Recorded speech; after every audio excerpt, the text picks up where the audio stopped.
দীর্ঘদিনের জল্পনা কল্পনার অবসান ঘটিয়ে অবশেষে ঘোষণা হলো ত্রিপুরা প্রদেশ বিজেপির নতুন সভাপতির নাম। দিল্লিতে কেন্দ্রীয় নেতৃত্বের চূড়ান্ত সম্মতিতে দলের নতুন প্রদেশ সভাপতির দায়িত্ব পেলেন অভিষেক দেবরায়।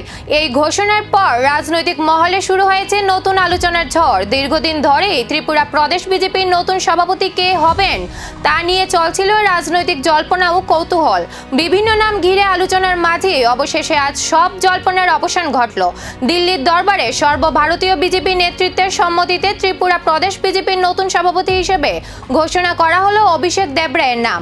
দলীয় সূত্রে জানা গেছে, শীর্ষ নেতৃত্বের সহমতিতেই এই সিদ্ধান্ত চূড়ান্ত হয়। নতুন সভাপতির নাম ঘোষণার পরই রাজনৈতিক মহলে শুরু হয়েছে ব্যাপক আলোচনা। দলের অভ্যন্তরে এই সংগঠনকে আরও শক্তিশালী করার পদক্ষেপ হিসেবে দেখা হচ্ছে। দীর্ঘদিন ধরে চলা এই নেতৃত্ব পরিবর্তনের জল্পনা আজ বাস্তবে রূপ নিল। কে শেষ পর্যন্ত দায়িত্ব পাচ্ছেন, এই প্রশ্নই ঘুরছিল রাজনৈতিক মহলে, যার উত্তর মিলল আজ। তবে নতুন সভাপতির নেতৃত্বে ত্রিপুরা বিজেপি সংগঠন কোন পথে এগুবে, আসন্ন রাজনৈতিক সমীকরণে কি প্রভাব ফেলবে এই সিদ্ধান্ত, এখন সেই দিকেই তাকিয়ে রাজনৈতিক মহল।